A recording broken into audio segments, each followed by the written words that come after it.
Hi ಎಲ್ಲರಿಗೂ welcome back to Shweta Manju YouTube channel. ಎಲ್ಲರೂ ಹೆಂಗದಿರಿ? ಆರಾಮದಿರೇನಾ? ಐ ಹೋಪ್ ಎಲ್ಲರೂ ಆರಾಮದಿರತ್ತ ಅನ್ಕೋತೇನಿ.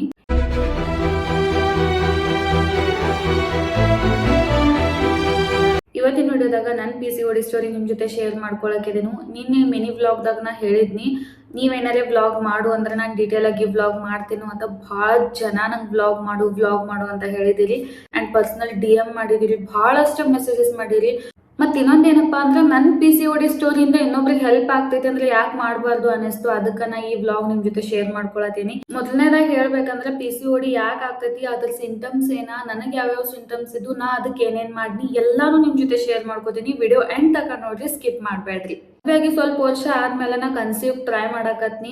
ನಂಗೆ ಪ್ರೆಗ್ನೆನ್ಸಿ ಪಾಸಿಟಿವ್ ಆಗಕ ಬಹಳಷ್ಟು ಪ್ರಾಬ್ಲಮ್ ಆಗಕೈತ್ತು. ಪೀರಿಯಡ್ ಮಿಸ್ ಆಗಿ 1 ವೀಕ್ ಎಲ್ಲ ಆಗ್ತಿತ್ತು. ಅವಾಗ ನಾ ಏನ್ ಅನ್ಕೋತೀನಿ, ನಂಗೆ ಕನ್ಸೀವ್ ಆಗೈತಿ ಅಂತ ನಾನು ಟೆಸ್ಟ್ ಮಾಡ್ಕೋತಿದ್ನಿ, ಯೂರಿನ್ ಟೆಸ್ಟ್ ಮಾಡ್ಕೋತಿದ್ನಿ. ಬಟ್ ಅದು ಫೇಲ್ ಆಗ್ತಿತ್ತು. ಇದೇ ರೀತಿ ನಂಗೆ ಬಹಳ ಸತಿ ಆಯ್ತು.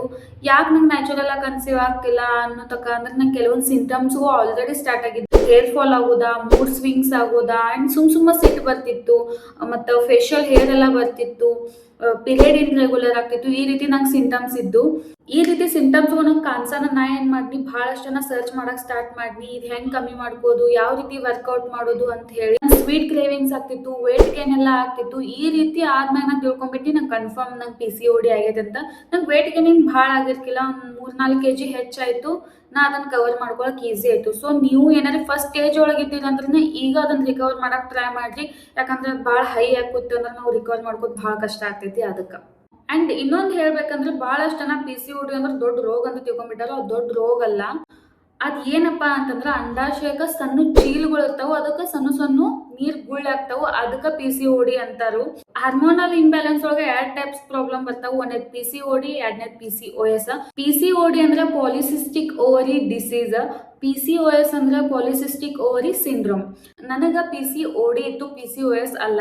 PCOS ಇದ್ದವ್ರು ನೀವು ಭಾಳ ಹಾರ್ಡ್ ವರ್ಕ್ ಮಾಡ್ಬೇಕಾಗ್ತೈತಿ. ಭಾಳ ಡಯಟ್, ಜಿಮ್ ಅಂದ್ರೆ ಜಿಮ್ ಅಂತಲ್ಲ, ವರ್ಕೌಟ್ ಮಾಡ್ಬೋದು, ಯೋಗ ಮಾಡ್ಬೋದು, ನಿಮಗೆ ಯಾವ ರೀತಿ ಕಂಫರ್ಟೇಬಲ್ ಐತಿ ನೀವು ಅದನ್ನ ಮಾಡ್ಕೋಬಹುದು. PCOS ಅಂದ್ರೆ ಭಾಳ ಕಷ್ಟ ರಿಕವರ್ ಮಾಡ್ಕೊಳಕ್. PCOD ಕವರ್ ಮಾಡ್ಕೊಳಕ್ ನಾ ಏನೇನ್ ಮಾಡಿನಪ್ಪ ಅಂತಂದ್ರೆ, ಒಂದನೇದಾಗಿನ ಜಿಮ್ ಹೋದ್ನಿ, ಯಾಕಂದ್ರೆ ನಂಗೆ ವೇಟ್ ಗೇನ್ ಆಗಿತ್ತು. ಎರಡನೇದನ ಕಂಪ್ಲೀಟ್ಲಿ ಹೊರಗಿನ ತಿನ್ನೋದ್ ಬಿಟ್ನಿ ಅಂಡ್ ಮನಿ ಊಟನ ಸ್ಟಾರ್ಟ್ ಮಾಡ್ನಿ. ಚಿಯಾ ಸೀಡ್ಸ್ ವಾಟರ್ ಕುಡಿದ್ನಿ, ಸೀಡ್ ಸೈಕ್ಲಿಂಗ್ ಮಾಡ್ನಿ, ಬಟ್ ಡಾಕ್ಟರ್ ಕೇರ್ ಮಾಡಿದ್ನಿ. ಆಮೇಲೆ ನಾನು ಸ್ವೀಟ್ಸ್ ಕ್ರೇವಿಂಗ್ಸ್ ಬೆಲ್ಲದ್ ಮಾತ್ರ ಸ್ಟಾರ್ಟಿಂಗ್ ತಿನ್ನಾಕತ್ನಿ, ಆಮೇಲೆ ಅದನ್ನು ಬಿಟ್ಬಿಟ್ನಿ. ನೀವ್ ಯಾವ ಸ್ಟೇಜ್ ಐತಿ ಫಸ್ಟ್ ಹಾಸ್ಪಿಟಲ್ ಹೋಗಿ ಸ್ಕ್ಯಾನ್ ಮಾಡಿ ಚೆಕ್ಅಪ್ ಮಾಡಿ ನಿಮ್ ಡಾಕ್ಟರ್ ಹೇಳಿದ ರೂಟಿನ ಫಾಲೋ ಮಾಡ್ರಿ. ಇದನ್ನೆಲ್ಲ ನಾ 1 ವರ್ಷ ಫಾಲೋ ಮಾಡಿ, ಅವಾಗ ಎಲ್ಲರೂ ನಂಗೆ 60 to 70% ನಂಗೆ ರಿಸಲ್ಟ್ ಬಂತು. PCOD ಕಡಿಮೆ ಆಗಿತ್ತು. ಬೆಳಗ್ಗೆ ಜಿಮ್ ಮಾಡೋದಲ್ಲ, ಸಂಜೆಗೆ ವಾಕ್ನು ಮಾಡ್ತಿದ್ನಿ. ಕಂಪ್ಲೀಟ್ ಆಗಿ 30 minutes ವಾಕ್ ಮಾಡ್ತಿದ್ನಿ. PCOD ಇದ್ದಾಗ ಒಂದಷ್ಟು ಕಾಯಿಪಲ್ಲೆಗಳು ತಿಂತಿರ್ಲಿಲ್ಲ. ಯಾವ್ದಂದ್ರೆ ನಾ ಬಟಾಟೆ ತಿಂತಿರ್ಲಿಲ್ಲ, ಬದ್ನಿಕಾಯಿ ತಿಂತಿರ್ಲಿಲ್ಲ, ಫ್ಲವರ್ ತಿಂತಿರ್ಲಿಲ್ಲ, ಇವು ಕೆಲವೊಂದನ್ನ ತಿಂತಿರ್ಲಿಲ್ಲ. ಯಾಕಂದ್ರೆ ಇದರಿಂದ ನಂಗೆ PCOD ಜಾಸ್ತಿ ಆಗ್ತೈತಿ ಅಂತ ಎಲ್ಲೋ ನೋಡಿದ್ನಿ, ಅದಕ್ಕೆ ನಾನು ತಿಂತಿರ್ಲಿಲ್ಲ. ಮತ್ ಇನ್ನೊಂದಂದ್ರ PCOD ಯಾಕೆ ಆಗ್ತೈತಿ, ಬರೀ ಸ್ನಾಕ್ಸ್ ತಿನ್ನೋದ್ರಿಂದ PCOD ಆಗಂಗಿಲ್ಲ. ನನಗ್ ಸ್ನಾಕ್ಸ್ ತಿನ್ನೋದ್ರಿಂದ PCOD ಆಗಿರ್ಲಿಲ್ಲ. ನಾನು ಓವರ್ ಥಿಂಕ್ ಮಾಡ್ತಿದ್ನಿ, ನಾನು ಜಾಸ್ತಿ ಟೆನ್ಷನ್ ತಗೋತೀನಿ. ಕೆಲವೊಬ್ರು ಕ್ಯಾಟಗರಿ ಹಿಂಗಿರ್ತೈತಿಲ್ಲ, ಓವರ್ ಥಿಂಕಿಂಗ್ ಇರ್ತೈತಿ. ನಾನು ಅದ್ರಾಗ ಒಬ್ಬಕ್ಕೆ ಓವರ್ ಥಿಂಕರ್ ಅದೀನಿ. ಓವರ್ ಥಿಂಕ್ ಯಾರು ಮಾಡ್ತಾರಲ್ಲ ಅವ್ರಿಗೆ PCOD ಆಗ್ತೈತಿ. ಯಾಕಂದ್ರೆ ಅವ್ರು ಆದಷ್ಟು ಸಣ್ಣ ವಿಷಯನ ಒತ್ತಡವಾಗಿ ತಗೋತಾರೋ, ಅದಕ್ಕೆ PCOD ಆಗ್ತೈತಿ. ಹೊರಗಿನ ತಿನ್ನೋದ್ರಿಂದ ಆಗ್ತೈತಿ, ಜಾಸ್ತಿ ಓವರ್ ಥಿಂಕ್ ಮಾಡೋದ್ರಿಂದ ಆಗ್ತೈತಿ, ಅಂಡ್ ಅನ್ಹೆಲ್ದಿ ರೂಟೀನ್ ಇಂದ ಆಗ್ತೈತಿ, ಮತ್ತೆ ನಾವು ಕುತ್ತಲೆ ಕುಂತೇವು ಅದಕ್ಕೆ ಆಗ್ತೈತಿ. ಒಂದ್ ಕಡೆ ಫೋನ್ ತಗೊಂಡ್ಕೊತ ನಾವು ಕುಂತ ಬಿಡ್ತೇವೆ ತಾಸು ಗಂಟ್ಲಿ, ಆಕ್ಟಿವಿಟೀಸ್ ಮಾಡಂಗಿಲ್ಲ ಜಾಸ್ತಿ. ಮನ್ಯಾಗಿನ ಕೆಲಸನೂ ನಾವು ನಿತ್ನೆಲ್ಲ ಒರೆಸ್ತೀವಿ, ವಾಷಿಂಗ್ ಮಷಿನ್ಲಿ ಅರ್ಬಿ ತೊಳಿತೀವಿ. ಮೊದ್ಲಿನ ಕಾಲದಾಗೆಲ್ಲ ಕೈಯಿಂದ ಅರ್ಬಿ ತೊಳಿತಿದ್ರು, ತಳಗ್ ಕೂತ್ ಪರಿಶಿ ಒರೆಸ್ತಿದ್ರು, ಅಂಡ್ ಹಿಟ್ ಬೀಸ್ತಿದ್ರು. ಅದಕ್ಕೆ ಮುಂಚೆ ಇವೆಲ್ಲ ಬರ್ತಿರ್ಲಿಲ್ಲ. ಈಗಂತೂ ಆಲ್ಮೋಸ್ಟ್ ಯಂಗ್ ಹುಡುಗಿಯರಿಗೆ ಸ್ಟಾರ್ಟ್ ಆಗ್ಬಿಟ್ಟೈತಿ PCOS ಮತ್ತೆ PCOD.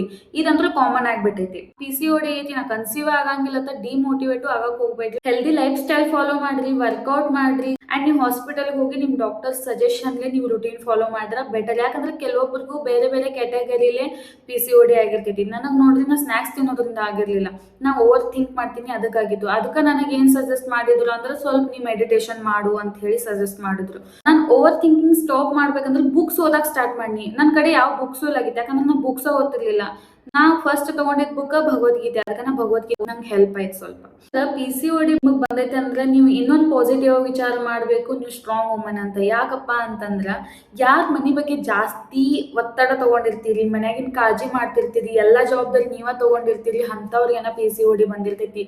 ಮೋರ್ ದೆನ್ 90% ಅಂಥವ್ರಿಗೇನ PCOD ಬಂದಿರ್ತೈತಿ. ಬೇಕಾದ್ರೆ ನೀವು ಅದ ಕ್ಯಾಟಗರಿ ಇದ್ರೆ ಕಾಮೆಂಟ್ ಮಾಡಿ ಹೇಳ್ರಿ. ಎಲ್ಲ ಫಾಲೋ ಮಾಡಿದ್ರು ನಂಗೆ ಕನ್ಸೀವ್ ಆಗ್ಲಿಲ್ಲ. ನಮ್ ಸಿಸ್ಟರ್ಗೆ ಟ್ಯೂಬ್ ಪ್ರಾಬ್ಲಮ್ ಇತ್ತು, ಅದಕ್ಕೆ ಆಕೆ ಹಾಸ್ಪಿಟಲ್ ತೋರ್ಸಕ್ ಸ್ಟಾರ್ಟ್ ಮಾಡಿದ್ಲು. ಆಕೆ ನಂಗೆ ಸಜೆಸ್ಟ್ ಮಾಡ್ಲು, ಹಿಂಗೀಗ ಕನ್ಸೀವ್ ಆಗ್ಬೇಕಂದ್ರೆ ನೀನು ಹಾಸ್ಪಿಟಲ್ ತೋರ್ಸು, ಕನ್ಸೀವ್ ಆಗ್ತೈತಿ, ಸುಮ್ಮ ಇದನ್ನೆಲ್ಲ ಫಾಲೋ ಮಾಡಬೇಡ ಅಂತಂದ್ಲ. ಸರಿ ಆಯ್ತು, ನೀನ್ ತೋರ್ಸು, ನಿನಗೆ ಪಾಸಿಟಿವ್ ಅಂದ್ರೆ ನಾನು ತೋರಿಸ್ತೀನಿ. ಯಾಕಂದ್ರೆ ನಾ ಮೊದಲ ಡಿಸೈಡ್ ಆಗ್ಬಿಟ್ಟಿನಿ, ನಾ ಮೆಡಿಸನ್ ಥ್ರೂಲಿ ಏನು ಕಮ್ಮಿ ಮಾಡ್ಕೋಬಾರ್ದು, ಆದಷ್ಟು ನ್ಯಾಚುರಲ್ ಥ್ರೂಲೇ ಹೋಗ್ಬೇಕು. ಮೆಡಿಸನ್ ತಗೊಂಡ್ರೆ ಇನ್ನೊಂದ್ ಸ್ವಲ್ಪ ವೇಟ್ ಗೇನ್ ಆಗ್ತೈತೆ ಅಂತ ನನಗೆ ಅನಿಸ್ತಿತ್ತು, ಅದಕ್ಕೆ ನಾನು ಮೆಡಿಸನ್ ಥ್ರೂ ಹೋಗಲಿಲ್ಲ.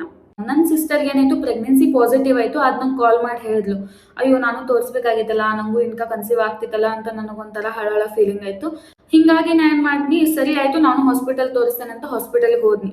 ಹಾಸ್ಪಿಟಲ್ ಹೋಗೋಣ, ಡಾಕ್ಟರ್ ಇನ್ನ ಆಗಿದ್ದೆಲ್ಲ ಹೇಳಿ, ಹಿಂಗ ನಂಗೆ ಏನ್ ರೆಗ್ಯುಲರ್ ಪೀರಿಯಡ್ ಇತ್ತು, 40 to 45 ಡೇಸ್ ಇದ್ದ ಸೈಕಲ್ 30 to 35 ಬಂದೈತಿ. ನಂಗೆ ಮಂತ್ಲಿ ಏನೋ ಆಗ್ತೈತಿ, ಬಟ್ 5 ದಿನ 8 ದಿನ ಹಿಂಗ್ ಮುಂದೆ ಹೋಗ್ತೈತಿ ಅಂತ ಹೇಳಿ ಡಾಕ್ಟರ್ ಜೊತೆ ಕುತ್ಕೊಂಡು ಮಾತಾಡಿ ನಾನೆಲ್ಲ ಸ್ಟಡಿ ಮಾಡಿ ಅವ್ರು ನಂಗೆ ಸ್ಕ್ಯಾನಿಂಗ್ ಬರ್ಕೊಟ್ರು. ಸ್ಕ್ಯಾನ್ ಮಾಡಿಸ್ಕೊಂಡು ಡಾಕ್ಟರ್ ಕಡೆ ಬಂದ ತಕ್ಷಣ ನಂಗೆ ಡಾಕ್ಟರ್ ಅಂದ್ರು ಆಲ್ಮೋಸ್ಟ್ 60 to 70% ರಿಕವರ್ ಆಗಿದೆ ಅಂತ. ನಂಗೆ ಖುಷಿ ಆಯ್ತು. ಆದ್ರೂ ಯಾಕೆ ಪಾಸಿಟಿವ್ ಆಗ್ತಿಲ್ಲ ಅಂತ ಡಾಕ್ಟರ್ ಕೇಳಿದಾಗ, ಅಂದ್ರೆ 2 ಟ್ಯೂಬ್ಸ್ ಇರ್ತಲ್ಲ, 1 ಟ್ಯೂಬ್ಸ್ಗೆ ಇನ್ನೂ ಒಂದ್ ಸೈಡ್ ನಂಗೆ ನೀರುಗುಳಿಗಳು ಇದ್ದು ಅಂತ ಹೇಳಿ. ಆಲ್ರೆಡಿ ನಾ ಭಾಳ ವರ್ಷ ಆಗನ ಹಾಸ್ಪಿಟಲ್ ತೋರ್ಸಕ್ ಹೋದ್ನಿ, ನಾ ಜಲ್ದಿ ಹಾಸ್ಪಿಟಲ್ ತೋರ್ಸಕ್ ಹೋಗ್ಲಿಲ್ಲ. ಅದಕ್ಕಿಂತ ಮುಂಚೆ ನಾ ಏನೇನೋ ಆಯುರ್ವೇದಿಕ್ ಮಾಡ್ನಿ, ಸಣ್ಣ ಪುಟ್ಟ ಹಾಸ್ಪಿಟಲ್ಗೆಲ್ಲ ಹೋದ್ನಿ, ಇದೆಲ್ಲ ನಂಗೆ ರಿಕವರ್ ಆಗಿರ್ಕಿಲ್ಲ. ಅಂಡ್ ಇನ್ನೊಂದು ಭಾಳ ಜನ ಹೇಳ್ತಿರ್ತಾರೆ, ನಾ 3 ತಿಂಗಳು ಕೋರ್ಸ್ ಮಾಡಿ 4 ತಿಂಗಳು ಕೋರ್ಸ್ ಮಾಡಿ ನಂಗೆ ಪಾಸಿಟಿವ್ ಬರ್ಲಿಲ್ಲ ಅಂತ.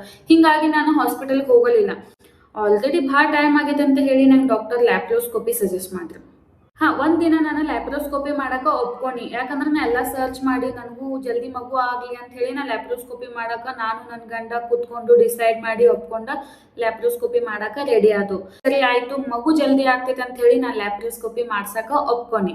ಲ್ಯಾಪ್ರೋಸ್ಕೋಪಿ ಸ್ಟೋರಿನ ಬೇರೆ ಐತಿ. ಲ್ಯಾಪ್ರೋಸ್ಕೋಪಿ ಪೇನ್ ಆಗ್ತೈತೆ ಅಂತ ಕೇಳಿರಿ, ಲ್ಯಾಪ್ರೋಸ್ಕೋಪಿ ಅನಸ್ತೇಶಿಯಾ ಕೊಟ್ಟಿರ್ತಾವ್ರಿ, ಯಾವುದೇ ರೀತಿ ಪೇನ್ ಆಗಂಗಿಲ್ಲ. ಲ್ಯಾಪ್ರೋಸ್ಕೋಪಿ ಮಾಡಿಸೋದ್ರಿಂದ ಮಗು ಆಗ 80 to 90% ಪಾಸಿಟಿವ್ ರಿವ್ಯೂ ಅದಾವು ಕನ್ಸೀವ್ ಆಗಾಕ. ಸೊ ನಿಮಗೂ PCOD ಭಾಳ ಹೈ ಸ್ಟೇಜ್ ಒಳಗೈತಿ, ನಮಗೆ ಕನ್ಸೀವ್ ಆಗೋದು ಭಾಳ ವರ್ಷ ಆಗೈತಿ ಅಂದ್ರೆ ನೀವು ಡಾಕ್ಟರ್ ಜೊತೆ ಮಾತಾಡಿ ಲ್ಯಾಪ್ರೋಸ್ಕೋಪಿ ಬಗ್ಗೆ ಡಿಸ್ಕಷನ್ ಮಾಡ್ಬೋದು.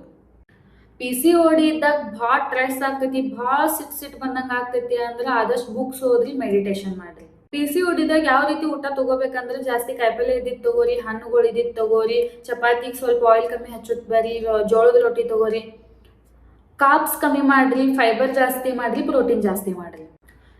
ಚಹಾ ಕುಡಿ ಸವ ಇತ್ತು, ಒಮ್ಮೆ ಬಿಡಕ್ ಆಗಂಗಿಲ್ಲ ಅಂದ್ರೆ ಬೆಲ್ಲದ ಚಹಾ ಕನ್ವರ್ಟ್ ಆಗ್ರಿ. 2 ಟೈಮ್ ಇದ್ದಿದ್ದು 1 ಟೈಮ್ ಮಾಡ್ಕೋತ ಬರೀ, ಆಮೇಲೆ ಕಂಪ್ಲೀಟ್ ಆಗಿ ಬಿಡಕ್ ಟ್ರೈ ಮಾಡ್ರಿ. ಗ್ರೀನ್ ಟೀ ತಗೋರಿ, ಬ್ಲ್ಯಾಕ್ ಕಾಫಿ ತಗೋರಿ. ಸೀಡ್ ಸೈಕ್ಲಿಂಗ್ ಮಾಡಕತ್ತಿದ್ರ ಅಂದ್ರೆ 14 days to 14 days ಮಾಡ್ರಿ. ಅಂದ್ರೆ ಸ್ಟಾರ್ಟಿಂಗ್ 14 days ಅಂದ್ರೆ ಪೀರಿಯಡ್ ಆಗಿರ್ತೈತಿ, ಅವಾಗಿಂದ 14 days ಸೀಡ್ ಸೈಕ್ಲಿಂಗ್ ಮಾಡ್ಕೋತ ಬರ್ರಿ. ಅಲ್ಲಿಂದ 14 days ಗ್ಯಾಪ್ ಕೊಡ್ರಿ, ಯಾಕಂದ್ರೆ ಪ್ರೆಗ್ನೆನ್ಸಿ ಪ್ರಾಬ್ಲಮ್ ಆಗ್ಬಾರ್ದು. ಅದಕ್ಕೆ ಕೆಲಸ ಮಾಡ್ಬೇಕಂದ್ರೆ ಏನಾದ್ರು ಬ್ಯಾಡ್ ಥಿಂಕಿಂಗ್ ಎಲ್ಲ ಬರ್ತಿರ್ತಾವ, ಅವಾಗ ಸಾಂಗ್ ಕೇಳಿ ಮತ್ತು ಬುಕ್ಸ್ ಓದ್ರಿ. ಮಗು ಆಗಂಗಿಲ್ಲ ಅಂತವೆಲ್ಲ ತಲೆ ಹಾಕೊಂಡ್ಬೇಡ್ರಿ, ಜಾಸ್ತಿ ಆಗ್ತೈತಿ ಅನ್ನೋ ರೀತಿಯಿಂದ ಇರ್ರಿ. ಆಗತೈತಿ, ಯಾಕಂದ್ರೆ ನನಗೂ ಹಂಗ ಆಗೈತಿ.